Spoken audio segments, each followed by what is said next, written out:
सिर्फ भगवा ही एक कलर ऐसा है भारत के राष्ट्रीय ध्वज में जो किसका प्रतीक है? त्याग और बलिदान का प्रतीक है। तो विशुद्ध भारतीयता का प्रतीक सिर्फ भगवा है। ये वो है जो यज्ञ की ज्वालाओं का प्रतीक है। ये वो है जो भगवान राम और भगवान कृष्ण के ध्वज पर था। ये वो है भगवान बुद्ध जिसको पहने हुए थे। अमेरिका 25% टैरिफ लगाता है, अगले दिन डिसीजन आ जाता है। ओके अमेरिका ने केवल हम पे टैरिफ लगाया क्या? चैलेंज करके पूछता, बताओ दुनिया का एक देश जिस पे टैरिफ ना लगाओ बड़ी इकोनॉमी में। बोलो, फिलीपींस पे लगाया, जापान पे लगाया, ताइवान पे लगाया, यूरोपियन यूनियन पे लगाया, कनाडा पे लगाया। देखिए कट्टरपंथी मुसलमानों को बचाने के लिए अमेरिका के टैरिफ तक को बीच में लाएंगे। नवंबर 2008 में मुंबई का हमला हुआ और खुद कहते हैं कसाब को 2013 में फांसी दे दी। उन्होंने हिंदू आतंकवाद बोला। नहीं बिल्कुल, व्हाई नॉट? अगर गोड से है तो है ना। ओके आपको मालेगांव मस्जिद के धमाके में हिंदू मुस्लिम नजर आ रहा है। ये लाहौर की लाल मस्जिद के धमाके में कहां पे हिंदू मुस्लिम है? पेशावर, रावलपिंडी, जलालाबाद की मस्जिद के धमाके में कहां हिंदू मुस्लिम है? काबुल, कांधार, मकरान, हेरात की धमाके में कहां हिंदू मुस्लिम है? आप सभी का मेरे YouTube चैनल पर एक बार फिर स्वागत है। एक और मजेदार वीडियो आपके सामने प्रस्तुत करने जा रहा हूं। आज मैं आपको ये नहीं कहूंगा कि मेरी वीडियो को अंत तक जरूर देखें। हाँ, इतना जरूर कहूंगा, महबूब मुजावर जी को आज आप जरूर सुनना। कांग्रेस के शासनकाल में किस प्रकार भगवा आतंकवाद को बढ़ावा दिया जाता था, उसके बारे में महबूब मुजावर जी आपको खुद बताएंगे।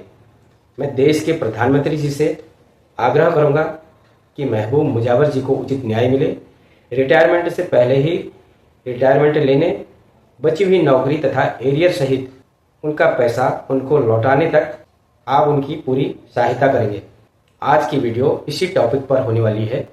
वीडियो बड़ी खास है, इसलिए स्टार्ट करते हैं आज की ये वीडियो।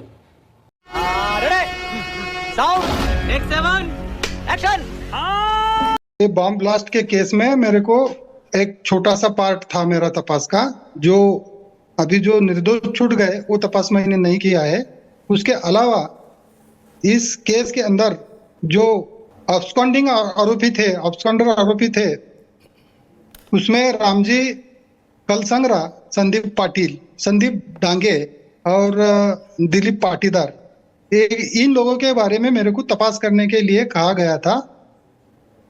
उसके अलावा आदरणीय मोहन भागवत जी, इनको भी उठा के लाने के लिए आदेश था। मगर मैं इसमें से जो सत्य है उतना काम करके, वो मेरे जो जवाबदारी थी उतने काम किया है मैं उनके साथ में।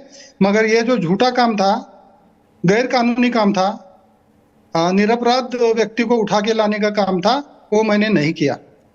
मेरी पोस्टिंग, मेरे को डायरेक्ट वहाँ पे बुलाया गया था, ATS ऑफिस जो है वहाँ पे बुलाया गया था और मेरे को वहीं से ऑर्डर मिली थी। वहीं पे मेरे को सीक्रेट फंड में से पैसा दिया गया। वहीं से सरकारी रिवॉल्वर इशू किया, जो पिस्टल थी 9mm का पिस्टल था, वो भी इशू किया उन्होंने। आपको जेल में कितने दिनों तक रखा गया? उसके बाद जब आपने कहा कि मैं RSS चीफ को अरेस्ट नहीं करूंगा, क्या आपने मुलाकात की परमबीर जी से, या फिर आपने? मैं जामीन पे छूटने के बाद उनको जाके मिला हूं, मैं उनके ऑफिस में जाके मिल के बताया मैं उनको आपने गलत काम किया। और दूसरी बड़ी बात ऐसी थी कि वो संदीप डांगे और रामजी कलसंगरा है, इनको पुलिस कस्टडी में मारा गया था। जहां जहां पे जाना है वहां पर आदेश दिया था। मैं गया वहां पे और मैंने बताया उनको कि आप मर्डर किए थे, आप खुद को बचाने के लिए मेरे को यूज किया और मेरे को जेल में डाला। जब मैं छूटूंगा तो मैं फिर से आके मिलूंगा, ऐसा उनको बता के वहां से चला गया।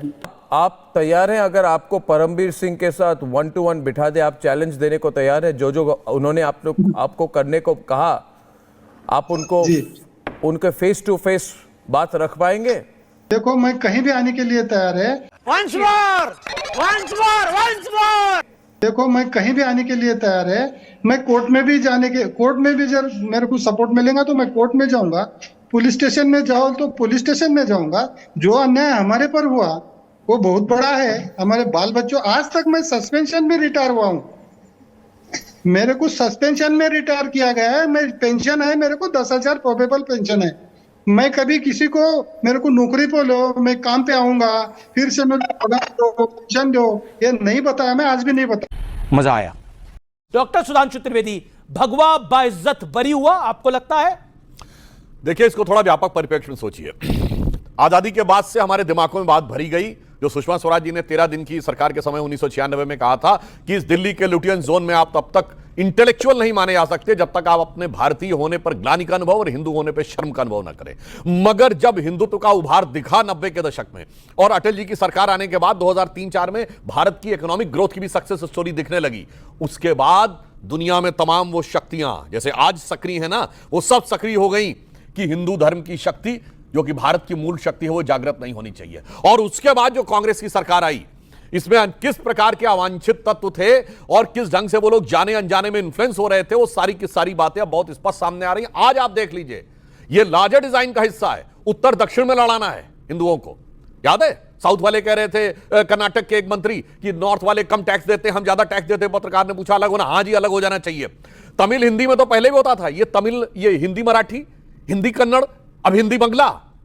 भाषा में लड़ाना है, प्रांत में लड़ाना है, जात में लड़ाना है। भारत तेरे टुकड़े होंगे इंशाअल्लाह, ऐसे थोड़ी आसानी से ख्वाब साकार होने वाला है। सब में लड़ाना है और उसका सबसे मुख्य काल था भगवा को आरोपित करना। अब मैं आपसे कहना चाहता हूं, भारत के राष्ट्रीय ध्वज में 3 रंग है, भगवा है, व्हाइट है और ग्रीन है। हम सब ने अपने अपने स्कूल में क्या पढ़ा? हरा रंग हरियाली का प्रतीक है, सफेद रंग शांति का प्रतीक है और भगवा रंग त्याग का प्रतीक है। अब आप ये बताइए, हरा रंग हरियाली का प्रतीक है, इसका भारत से कोई लेना देना नहीं, पूरी दुनिया में हरियाली का प्रतीक है। सफेद रंग शांति का प्रतीक है, it is not India specific, पूरी दुनिया में इसका प्रतीक है। पर सिर्फ भगवा ही एक कलर ऐसा है भारत के राष्ट्रीय ध्वज में जो किसका प्रतीक है? त्याग और बलिदान का प्रतीक है। तो विशुद्ध भारतीयता का प्रतीक सिर्फ भगवा है। क्या बात है, क्या बात है।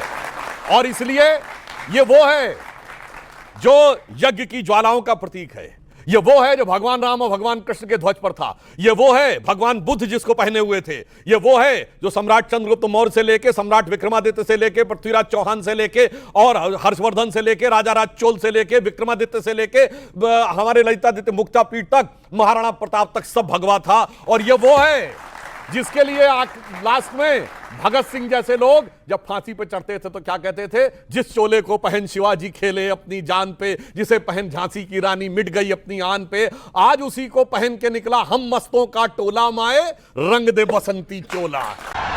वह सीन है, अमेरिका 25% टैरिफ लगाता है, अगले दिन डिसीजन आ जाता है। ओके ओके ओके, आप लोगों ने दबाव डाला और दबाव के बाद ये पूरा खेल हुआ। भारतीय जनता पार्टी चलाती है होम मिनिस्ट्री। बातें नहीं करनी चाहिए। अमेरिका ने केवल हम पे टैरिफ लगाया है क्या? चैलेंज करके पूछता हूं, बताओ दुनिया का एक देश जिस पे टैरिफ ना लगाओ बड़ी इकोनॉमी में, बोलो, है ही नहीं। जवाब दो। विषय इसीलिए कह रहा हूं, ये होता विषयांतर करना, बहुत बड़ा विषय। इसीलिए फिलीपींस पे लगाया है, जापान पे लगाया है, ताइवान पे लगाया है, यूरोपियन यूनियन पे लगाया है, कनाडा पे लगाया। देखिए कट्टरपंथी मुसलमानों को बचाने के लिए अमेरिका के टैरिफ तक को बीच में लाएंगे, यह है हकीकत।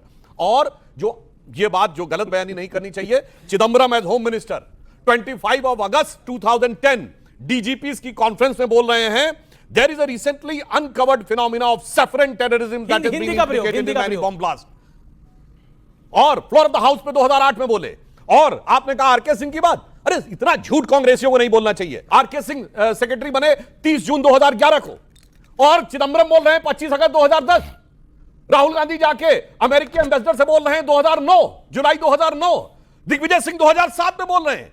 कुछ भी आकर यहां फेंक के चले जाना। बोला था कि नहीं बोला था? हाँ या ना? अब एक मिनट सीधा उत्तर दे दीजिए। आपने बोला था, आपने बोला कांग्रेस के किसी नेता ने, वही तो सरकार के दिग्विजय सिंह ने बोला, सुशील कुमार शिंदे ने बोला, चिदम्बरम ने बोला। सेक्रेटरी नहीं, नेता बोलता है, और जो नेता बोलता है वो सेक्रेटरी लिखता है। आपकी सरकार में सेक्रेटरी जो बोलता होगा नेता लिखता होगा, हमारे यहां प्रधानमंत्री बोलता है वो काम सेक्रेटरी करता है। अब दूसरी बात, ये कहते हैं एनआईए कोड कौन चलाता है? सुनिए, सितंबर 2008 में मालेगांव ब्लास्ट हुआ, 2014-16 मई तक सरकार गई, ये चार्जशीट नहीं फाइल कर पाए। और जबकि नवंबर 2008 में कहते हैं 2009 में मकोका कोर्ट में चार्जशीट फाइल हुई है, मकोका कोर्ट ने रिजेक्ट कर दिया था। अब नहीं रिजेक्ट किया। अरे पूरी बात बोलिए भाई, क्या तरीका आप बीच में बोल रहे हैं? रुको जरा, सबर करो। क्या तरीका बीच में डिस्टर्ब? अब सुनिए, नवंबर 2008 में मुंबई का हमला हुआ और खुद कहते हैं कसाब को 2013 में फांसी दे दी। अब कसाब और 2008 मालेगांव छोड़ के कसाब पे चले जाएंगे, क्योंकि झूठे केस के चार्जेस नहीं फ्रेम किए जा सकते। ये इनके सामने समस्या थी। ठीक है। और इसीलिए इन्होंने मनगढ़ंत केसेस किस प्रकार के बनाए हैं। कर्नल पुरोहित को तो आर्मी ने तो पहले ही आरोप मुक्त कर दिया था। इनके जमाने में मकोका का तो केस उसी समय हट गया था, इनके जमाने में। और जब मकोका कोर्ट हट गया तो क्यों नहीं चार्जशीट फाइल कर पाए? क्योंकि चार्जशीट तब करें जब सबूत हो। पॉइंट, मगर पॉइंट, जब पॉइंट, दिमाग पॉइंट। में ओके, विवेक भी कुछ कहना चाह रहे करने की हैं। बात ठीक है, छोटा सा उत्तर दें विवेक एंड सुशील कुमार शिंदे, चिदम्बरम, वृंदा कारत, प्रकाश कारत ने बोला कुछ सही था। मैं वृंदा करात की बात को एंडोर्स करता हूं। अगर और उन्होंने सुशील कुमार शिंदे की बात नहीं, सुशील कुमार शिंदे ने सिर्फ यही कहा, अगर इस्लामिक टेररिज्म की आप रोज बात करते हैं, उसने और नहीं अगर- बोला ये। नहीं, आप बोल रहे हैं उन्होंने हिंदू आतंकवाद बोला। नहीं, बिल्कुल, व्हाई नॉट? अगर गोडसे है तो है ना। ओके ओके ओके, सुधांशु जी इन्होंने कहा हिंदू मुस्लिम करते हैं। ठीक है साहब, आपको मालेगांव मस्जिद के धमाके में हिंदू मुस्लिम नजर आ रहा है? ये लाहौर की लाल मस्जिद के धमाके में कहां पे हिंदू मुस्लिम है? पेशावर, रावलपिंडी, जलालाबाद की मस्जिद के धमाके में कहां हिंदू मुस्लिम है? काबुल, कांधार, मकरान, हेरात की धमाके में कहां हिंदू मुस्लिम है? अरे मेरी बात सुनिए और हिंदुस्तान की बात करिए। भारत की सबसे मुकद्दस मस्जिद हजरत बल, जहां मोहम्मद साहब का बाल रखा हुआ है, वहां नवंबर 93 में आतंकवादी घुस जाते हैं। इसमें कहां हिंदू मुस्लिम है? और मुसलमानों की सबसे बड़ी पवित्र मस्जिद मक्का, वहां 20 नवंबर 1979 को आतंकवादी घुस जाते हैं, 15 दिन तक कैप्चर रखते हैं, सैकड़ों लोग मारे जाते हैं, एक हिस्सा वो हो जाता है। इसमें कहां हिंदू मुस्लिम है मेरे भाई? बचाने के लिए कितना तिनके की ओट में पहाड़ छुपा। कैसी लगी आज की ये वीडियो कमेंट करके जरूर बताएं। मिलते हैं अगली वीडियो में, तब तक जय श्री राम।